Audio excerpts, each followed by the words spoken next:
não podemos deixar de destacar o apoio da família de Márcio Souza.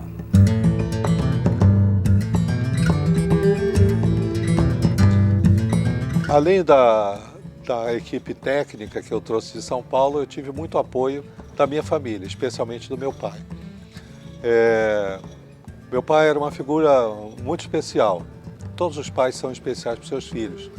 Mas quando eu digo que ele era muito especial é porque meu pai, ele era um operário gráfico, militante, lutou pelos direitos dele mesmo e dos trabalhadores, numa época que os trabalhadores não tinham férias remuneradas, não tinham descanso no fim de semana, o patrão só pagava de segunda a sexta, sábado e domingo, não pagava nada, o operário que se lixasse, o trabalhador.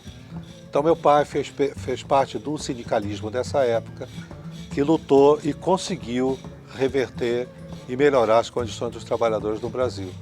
Meu pai sempre foi um militante da boa causa por uma sociedade mais justa. E quando eu vim aqui em Manaus realizar a selva, na época eu morava em São Paulo, meu pai já estava aposentado, ele era gráfico do Diário Oficial e trabalhou nas oficinas de todos os jornais, na Crítica, né? Amigo do Calderário, trabalhou no Jornal do Comércio, trabalhou no jornal. Ele já estava aposentado, trabalhando numa fábrica de embalagem. Meu pai anunciou que tinha largado o emprego para me ajudar na produção do filme. E não apenas ajudou meu irmão a fazer a produção, a organizar a produção, como trabalhou como ator. O ator que eu tinha convidado para fazer o tio de Alberto em Belém do Pará, eu tive dificuldade, ele não pôde fazer, e acabou meu pai fazendo o papel do tio do Alberto, e que se saiu muito bem. E faz parte de uma das sequências mais lindas do filme, quando ele se despede do sobrinho dentro do barco que vai partir para Manaus e depois para Belém. Várias pessoas da minha família participaram do filme como figurantes. E duas tias minhas, a tia Eduarda e a tia Iraci já falecida, a tia Eduarda está viva, elas confeccionaram todos os figurinos. Elas eram excelentes costureiras, e minha tia Iraci, costureira de alta costura. E elas confeccionaram todos os figurinos. E depois minha mãe e minha prima, elas fizeram figuração na cena da Praça da Polícia. Então foi assim, um apoio muito grande que eu recebi da minha família, não só apoio moral, mas um apoio efetivo, o que demonstra também a personalidade e o ambiente que eu vivia, que incentivou muito e jamais se contrapôs ao desejo de me tornar um cineasta ou me tornar um escritor, e não seguir as carreiras mais seguras, digamos assim, ou me tornar um advogado, um médico, um engenheiro. Por sinal, eu seria um péssimo advogado, um péssimo engenheiro e um péssimo médico. E teve o Deca, teve toda a família do Márcio, e todos colaboraram. O pai dele teve uma passagem importantíssima no filme, a mãe, as irmãs. Então, foi assim, eu diria assim, um filme de família.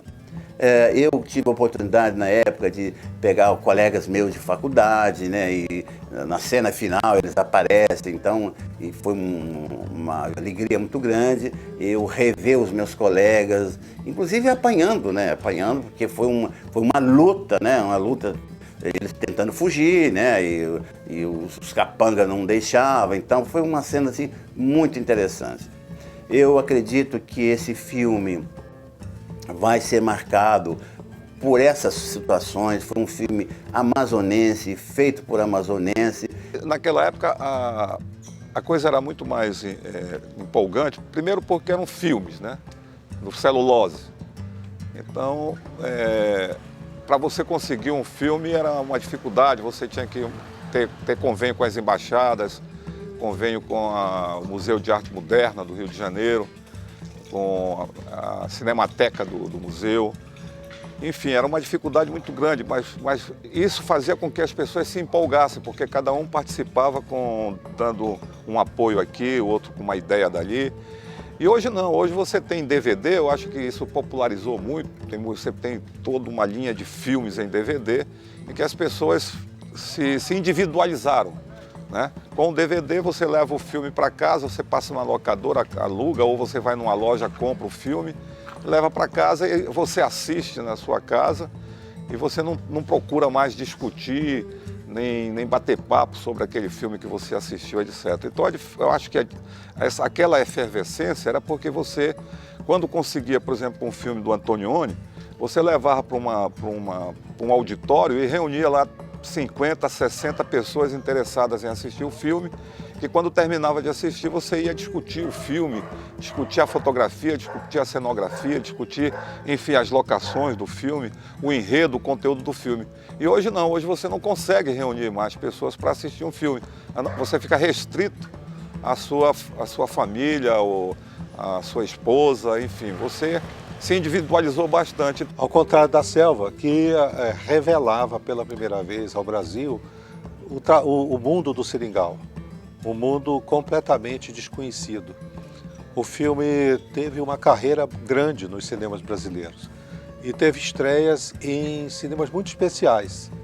Por exemplo, no Rio de Janeiro, a Selva estreou e manteve carreira no cinema mais chique e mais badalada do Rio dessa época, que era o Cine Paissandu, que gerou a geração Paissandu, porque ali só passava filmes de qualidade, filmes de arte, filmes da Nouvelle Vague, Jean-Luc Godard. E a Selva estreou no Paissandu e manteve carreira no Paissandu. Ela teve distribuição nacional e internacional. E é um filme que se pagou, entusiasmou o Luiz, que acabou se tornando um produtor de cinema no Rio de Janeiro, com a LM Produções Cinematográficas, e que produziu diversos filmes, inclusive dirigindo longas-metragens e filmes de documentário, que hoje precisam, inclusive, ser resgatados, como a própria Selva acabou de ser para o projeto de edição do livro do escritor Abraham Base, sobre o Ferreira de Castro, do qual o DVD vai fazer parte. Então, a produção foi uma produção surpreendente para mim, que participei, pela confiança que o Luiz depositou em mim, num garoto que não tinha experiência nenhuma de realizar cinema, era um cinéfilo, como sempre fui, que adorava cinema, via tudo quanto é filme, não tinha experiência de direção de atores, enfim, eu não tinha experiência nenhuma, a minha experiência era trabalhar nas equipes dos filmes da Servicine. Curiosamente, foi um filme que foi exibido comercialmente muito pouco. Ele hoje ela ainda é assistido nas grandes salas culturais. Eu tive a oportunidade de assistir esse filme numa sala cultural. E na época, eu me lembro como se fosse hoje, a Van Premier foi no Cine Ipiranga e eu não tinha um smoke, né, porque era uma noite de gala e eu não tinha smoke, então eu não pude assistir. Eu poderia até assistir, colocar um terno e ninguém ia se importar, eu poderia até ir de camisa, porque algumas pessoas foram, mas eu quis respeitar e todo mundo queria realmente uma noite de gala. Mas eu assisti esse filme numa sala de cultura, onde intelectuais se reuniram e eu tive essa oportunidade. Eu fiquei extremamente feliz quando o Abraham, que é um grande conhecedor da Selva, ele estudou esta obra, ele foi em Portugal, ele pesquisou, ele foi amigo do Ferreira de Castro e ele acabou ressuscitando esse tema, ressuscitou o livro, ele trouxe para o nosso conhecimento personagens que até então nós desconhecíamos. E o próprio Abraham, eu soube que ele está fazendo uma segunda edição do livro e ao mesmo tempo também fazendo uma edição já mixada, já com tecnologia de ponta do filme A Selva.